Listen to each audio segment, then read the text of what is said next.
بسم اللہ الرحمن الرحیم۔ ہدہد پرندے کو تو آپ سب جانتے ہوں گے۔ اس کو بڑھئی پرندہ بھی کہتے ہیں۔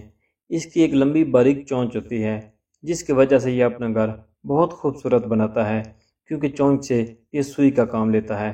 اس کے علاوہ یہ پرندہ بہت عقل مند ہوتا ہے۔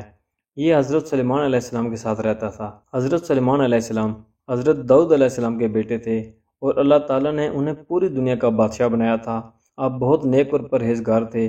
رب باری تعالیٰ کے تمام احکامات بجا لاتے، اس کی عبادت کرتے اور تمام مخلوق کا خیال کرتے تھے، جس میں تمام جانور، پرندے اور جنات بھی شامل تھے۔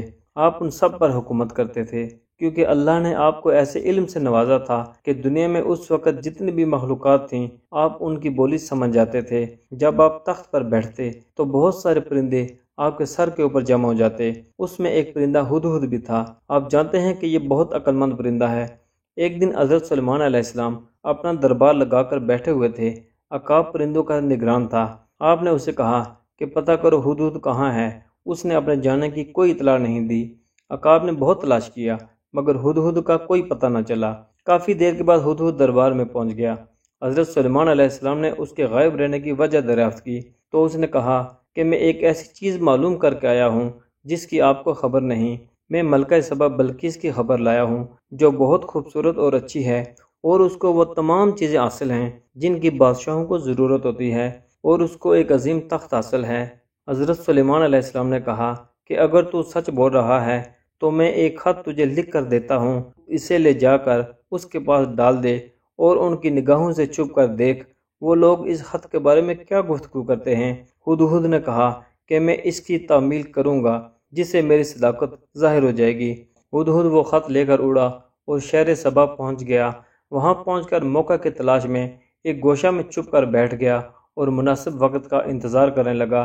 جب اس نے دیکھا کہ ملکہ بلقیس تخت پر بیٹھی ہوئی ہے اور خدمتگار اپنے کام میں مشغول ہیں تو اس نے خط اس کی گود میں ڈال دیا۔ ایک اور روایت کے مطابق ہدہد اس وقت پہنچا جب وہ اپنے محل میں آرام کر رہی تھی اور تمام دروازے مکمل طور پر بند تھے۔ ہدہد نے کئی بار محل کا چکر کاٹا۔ آخرکار اس کو ایک روشن دان کھلا نظر آیا اور وہ اس میں سے اندر داخل ہوا اور خط کو ٹھیک اس کے اوپر گرا دیا۔ جو ہی اس کی آنکھ کھلی اس نے اس خط کو دیکھا اور باغور پڑا، پھر بستر سے اٹھ کر باہر آئی، دربار میں بیٹھی اور تمام ارکان سلطنت کو دربار میں حاضر ہونے کا حکم دیا۔ اس کے 12,000 سردار تھے۔ جب وہ جمع ہو گئے تو اس نے کہا کہ آج جب میں سو رہی تھی کہ ایک پرندے نے روشن دان سے داخل ہو کر میرے اوپر ایک خط ڈالا ہے۔ میں اس خط کو پڑھ کر گھبرا گئی ہوں۔ میرے پاس ایک بہت ذی وقار خط بھیجا گیا ہے۔ وہ خط عظیم بادشاہ سلیمان علیہ السلام کی طرف سے ہے اور اس کے شروع میں بسم اللہ الرحمن الرحیم لکھا ہوا ہے، اور سب سے پہلے یہ تحریر ہے کہ سرکشی اور غرور مت کرو اور ایمان قبول کر کے میری اطاعت گزار بن کر میرے پاس چلی آؤ۔ ملکہ بلقیس نے اپنے سرداروں سے مشورہ طلب کیا اور پوچھا مجھے بتاؤ کہ اب میں کیا کروں، کیونکہ میں تمہارے مشورے کے بغیر کچھ نہیں کرتی۔ یہ سن کر لوگوں نے جواب دیا کہ ہم بڑی طاقت و قوت والے ہیں، شجاعت میں ہمارا کوئی ثانی نہیں، ہم اچھی طرح مقابلہ کر سکتے ہیں۔ آپ ہماری ملکہ ہیں، حاکم ہیں، ہم آپ کے حکم سے سرتابی نہیں کر سکتے۔ آپ خود اس پر اچھی طرح غور کر لیجئے، پھر آپ کے حکم کے مطابق اس پر عمل کریں گے۔ یہ سن کر ملکہ بلقیس نے کہا یہ میں بھی جانتی ہوں کہ تم بہادر ہو اور لڑنے کی پوری صلاحیت رکھتے ہو، لیکن اصل بات یہ ہے کہ بادشاہوں کا یہ طریقہ کہ جب وہ کسی شہر میں داخل ہوتے ہیں تو تباہی مچا دیتے ہیں اور وہاں کے لوگوں کو برباد کر دیتے ہیں۔ اگر جنگ ہو تو دو طرفہ تباہی ہوتی ہے، اس لیے میں کہتی ہوں جنگ کے بغیر کوئی قابل قبول حل نکالا جائے۔ ہمیں پہلے یہ دیکھنا چاہیے کہ آیا سلیمان علیہ السلام صرف بہت بڑے بادشاہ ہیں جن کے تابع فرمان کائنات کی تمام چیزیں ہیں، یا وہ نبی بھی ہیں، کیونکہ انہوں نے ایک پرندے کے ذریعے خط بھیجا ہے اور دعوت ایمان بھی دی ہے۔ اگر صرف بادشاہ ہوتے تو وہ صرف سلطنت پر قبضہ کرنے کی بات کرتے اور ایمان کی دعوت نہ دیتے۔ میں پہلے ان کی طرف ہدیہ تحفے تحائف بھیجتی ہوں اور یہ دیکھتی ہوں کہ قاصد کیا خبر لاتے ہیں۔ یہ سن کر ان مشیروں نے بلقیس کی رائے سے اتفاق کیا اور پہلے طائف بھیجنے کا فیصلہ کیا گیا۔ ملکہ بلقیس نے یہ فیصلہ اس لیے کیا کہ وہ جاننا چاہتی تھی کہ حضرت سلیمان علیہ السلام صرف بادشاہ ہیں یا نبی بھی ہیں۔ اگر صرف بادشاہ ہوئے تو ہم ان کا مقابلہ کر سکتے ہیں، اگر انہوں نے ہدیہ مسترد کر دیا تو وہ نبی بھی ہوں گے۔ ملکہ بلقیس نے ہدیے کا انتظام شروع کیا۔ جس میں خوبصورت لڑکے، لڑکیاں اور بہترین جواہرات شامل تھے۔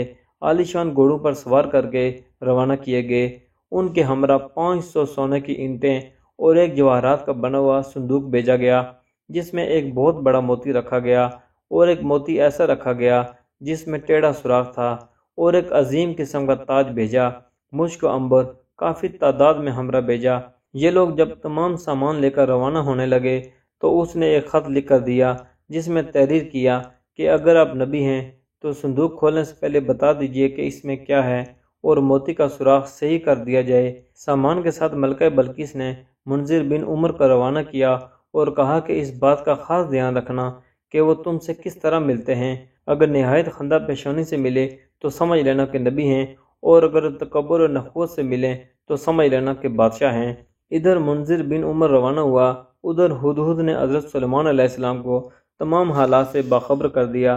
حضرت سلیمان علیہ السلام نے جنوں کو حکم دیا کہ پوری تیاری اور آرائش سے آنے والوں کا استقبال کیا جائے۔ سڑک کو سونے اور چاندی کی اینٹوں سے دور تک جڑ دیا گیا، اور اس کے ارد گرد انہی اینٹوں کی دیوار اٹھائی گئی، جواہرات کے کنگرے بنائے گئے۔ جنوں کو حکم دیا گیا کہ وہ 2 رویہ سڑک کے کنارے کھڑے ہوں۔ اس کے بعد حضرت سلیمان علیہ السلام اپنے تخت پر بیٹھے۔ حسب دستور انسانوں، جنوں اور دیگر مخلوقات کے تمام افراد وہاں بیٹھے۔ پرندوں نے ان کے سروں پر سایہ کیا۔ منذر جب اپنے ساتھیوں سمیت حضرت سلیمان علیہ السلام کے قریب پہنچا تو ہکا بکا رہ گیا۔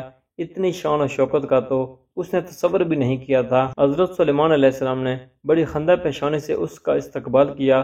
اس کے بعد پوچھا، تمہارے پاس کیا ہے؟ اس نے کہا، صندوق میں ایک بڑا موتی ہے اور ایک ٹیڑھے سوراخ کا موتی ہے۔ اس نے ملکہ بلقیس کا خط حضرت سلیمان علیہ السلام کے حوالے کیا، جس میں لکھا تھا کہ صندوق کھولنے سے پہلے بتائیے کہ اس میں کیا ہے۔ حضرت سلیمان علیہ السلام نے خط لینے سے پہلے ہی بتا دیا کہ اس میں موتی وغیرہ ہیں۔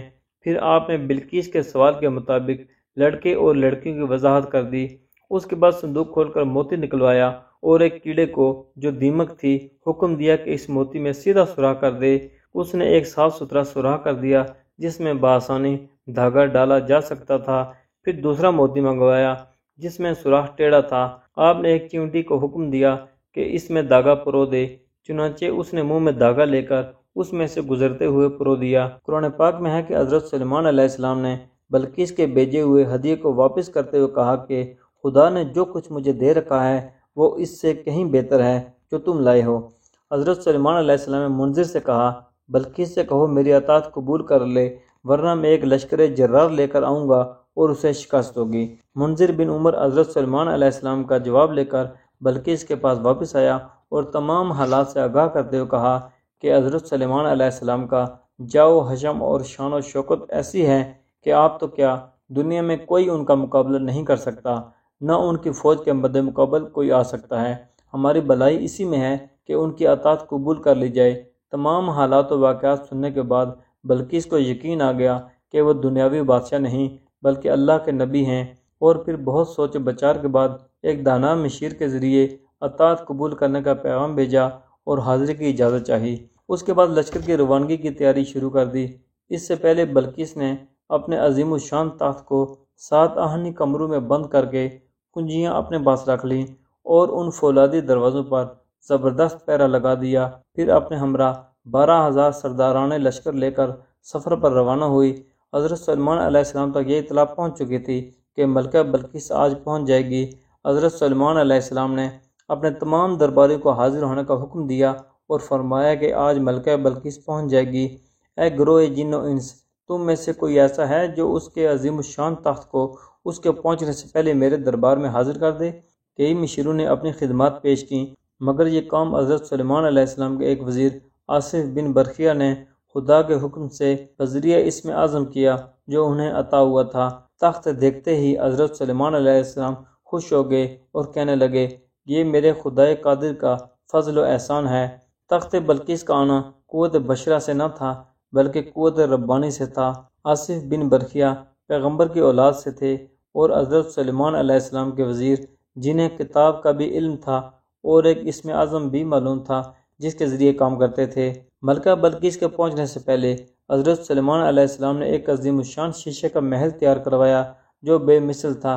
اس کی سب سے بڑی خوبی یہ تھی کہ اس کے صحن میں پانی کی سبک رفتار موجیں حسین منظر پیش کر رہی تھیں۔ ملکہ بلقیس کے بیٹھنے کے لیے ایک خاص قسم کا تخت تیار کیا گیا جو خالص سونے کا اور اس کے گرد 4 شیر زر و جواہر کے بنے ہوئے چکر لگا رہے تھے، اور ان کی پشت پر 2 گدھ بیٹھے ہوئے تھے جن کی آنکھیں یاقوت کی اور دانت مروارید کے تھے۔